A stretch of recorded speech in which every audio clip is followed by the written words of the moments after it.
بسم الله الرحمن الرحيم والصلاة والسلام على أشرف المرسلين. السلام عليكم ورحمة الله. Bonjour.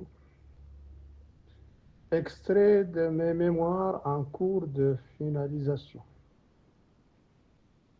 Il s'agit maintenant de mon engagement pour la démocratie et la réhabilitation du président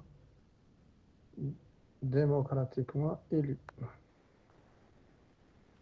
J'ai poursuivi mon combat pour la démocratie et pour la réhabilitation du président élu Sidi Mohamed El Cheikh Abdallah.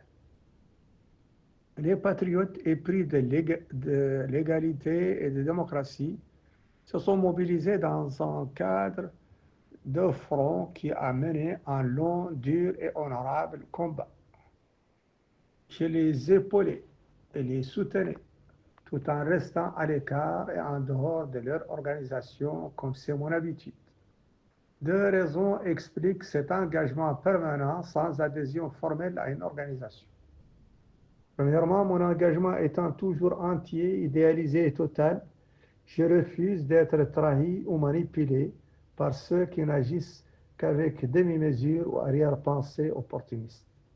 Deux, j'observe trop de changements de position de ceux qui militent dans des organisations politiques et je préfère me tenir à l'écart de ces infidélités et revirements.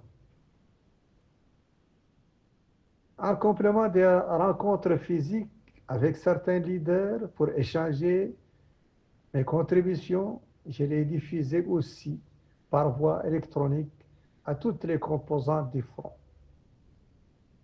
Cette démarche m'a valu le titre de théoricien de l'opposition, entre guillemets, certains allant peut-être jusqu'à surveiller mes emails ou écouter mes communications téléphoniques, ce qui était pour eux une évidence.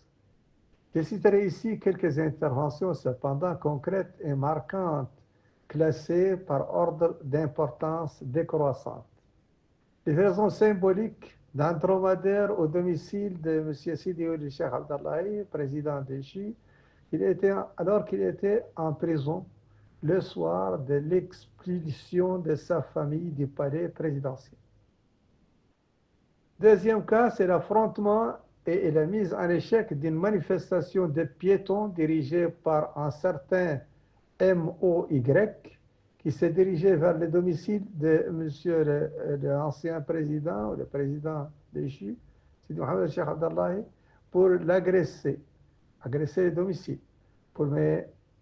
Par mes paroles et arguments, j'ai convaincu la foule d'abandonner son manipulateur à quelques mètres du domicile présidentiel. Conception et proposition de l'initiative dite du président Sidi, mars 2008, cette initiative visait à proposer un soutien de non-retour aux pratiques antérieures tout en préparant l'éventualité d'élections anticipées pour préserver la légitimité démocratique et éviter l'instabilité. Son objectif était double: garantir que le président élu conserve un cadre légal et institutionnel pour exercer son mandat et offrir une issue pacifique et prévisible à la crise politique, tout en anticipant les tensions pouvant résulter d'une contestation ou d'une reprise de pouvoir non démocratique. Conception et proposition de la feuille de route du dialogue inclusif de Dakar, qui allait devenir un cadre essentiel de sortie de crise pour le pays.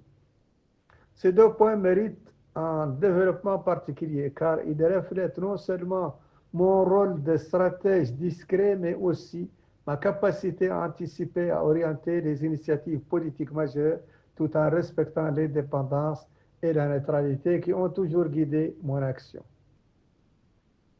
La crise institutionnelle née du coup d'État de 2008 s'est installée dans la durée, rythmée par des phases d'espoir et de profond découragement. Le soutien international, d'abord ferme, s'est progressivement effrité, notamment après le revirement soudain et difficilement compréhensible du président français de l'époque, Nicolas Sarkozy.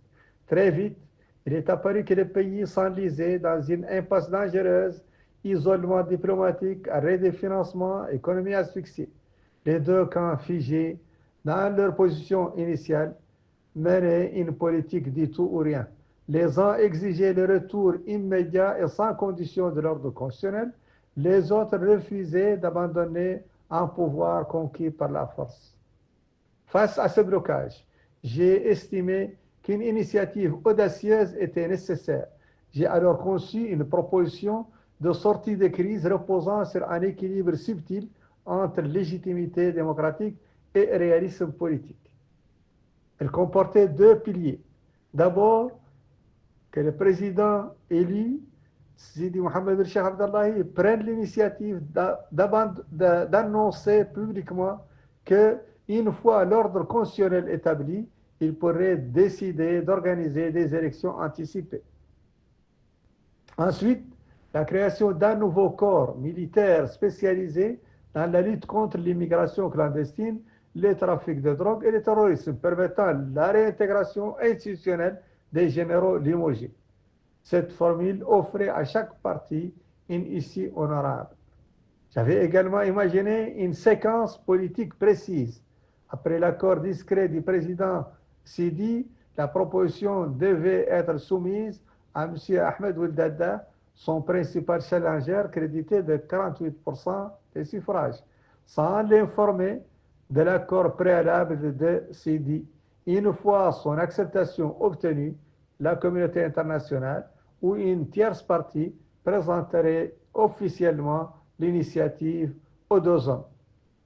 L'accord apparaîtrait alors comme l'expression conjointe de la totalité du corps électoral. La légitimité politique serait totale, la boucle serait bouclée. À Nouakchott, j'ai exposé cette initiative à un leader du front chargé de la transmettre au président Sidi. Impressionné, il me déclara: c'est génial, Mohamed, tu connais mieux la politique que nous. Tu devrais créer un parti ou intégrer un parti existant. Quelques jours plus tard, le président Sidi annonça une initiative partielle allant dans ce sens, mais elle ne produisit pas les effets escomptés. Soit le second volet avait été écarté, soit le temps politique n'avait pas été respecté. Mais cette démarche, malgré cela, cette démarche constitua la première inflexion réelle dans le processus de crise, ouvrant la voie au dialogue inclusif de Dakar, dont nous avions également contribué à définir les grandes lignes. Mohamed El Hassan, président fondateur de l'Institut des IRS. À la prochaine. Je vous remercie.